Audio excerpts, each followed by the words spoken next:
Good morning and welcome to day 8 of Getting Out of Our Own Way 2-week program. We are going to be doing a meditation / assignment today. So I thought if we started with a view like this, it might inspire you to climb into your body and join me for this meditation. So just take in the view for 1 second longer and then we'll get down to business. All right, we're going to do a little walking and talking.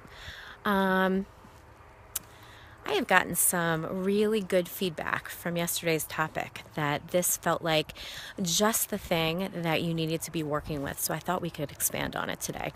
So I want you to stop this video and go grab your list that you created yesterday, the one that had the 3 people that really got under your skin. Gosh, and if they only changed, your life would be so much better. So I've heard from some of you that this is your boss, your mother, your father, your best girlfriend.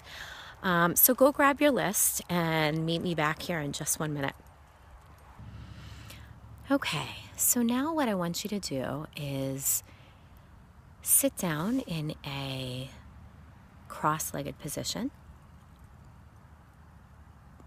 and find your legs and find your sits bones and find your breath, more importantly.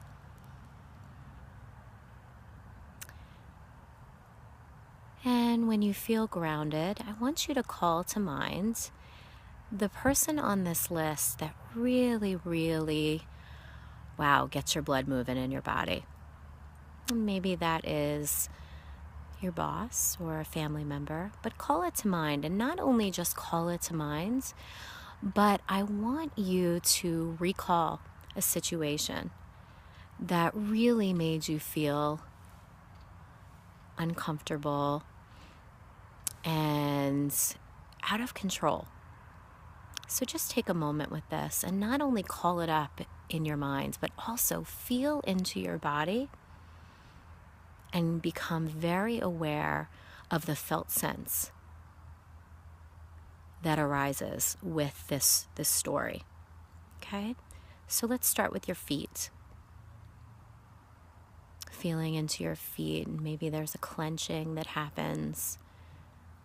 Maybe there is tightness in your shins and your legs. Whatever it is, no judgment. Just call it out. Going up into your legs, into your pelvic floor. Now going up into your belly. What resides in your belly right now? Perhaps there's a tightness. I don't want to decide for you. Just get super close to it and see what lives there. Maybe it's nothing. And if it's nothing, we'll call it numbness and see if you can go take a couple of breaths and dig in again. Now come up into the chest and take a nice deep breath and see what's there. Again, keeping in mind a situation, whatever it is. Now coming into your shoulders. Oh, and really feeling this feeling. And if it has changed to something else, it's fine. It's actually quite common, sometimes expected. Now coming up into the throat. And just get curious here. Is there any tightening or constriction in your throat? Coming into your cheeks and your jaw. Opening your mouth. Is there tightness in your mouth?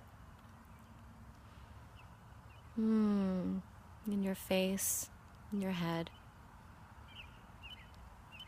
Wow, so you just called to mind a situation that really was a struggle before and you felt your way through it. And I recognize that this is not the most legitimate experience because we're not in the moment, but this is a good place to practice. Now we're going to wipe the slate clean and we're going to try this again.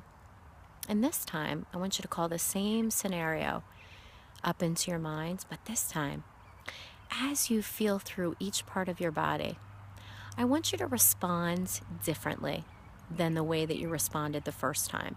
So if before you might have said, well, gosh, if you would just get some counseling, or I'll just do it for you, whatever it is, what if you did it differently this time? What if you didn't allow the way that they showed up to affect you? And instead, you might respond by saying, wow, I can see this is really hard for you. Or I trust you with this one. And whatever you decide, I know is going to be a great choice for you. And simultaneously, you just went back in and felt the experience. So those words may be accompanied with discomfort in your body, but that's okay. There's really no desired outcome, except that we do things differently than we've done them in the past. So again, just a reminder, we feel into the experience without trying to make it different or not trying to change the other person, perhaps recognizing that they are our best teacher.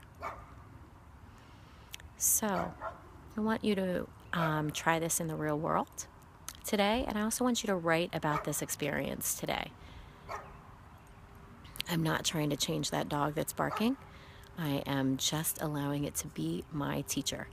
My son and I actually call that dog and another thing, because he runs in the house and then he comes back out and says, and another thing. So that is your meditation for today, and a meditation that you can call in at any point in your life. So I hope that was a good enough explanation for you. And if you have any questions, feel free to email me. And as always, please write on the Facebook wall. It seems to be such a support for others. Thanks so much and have a great day.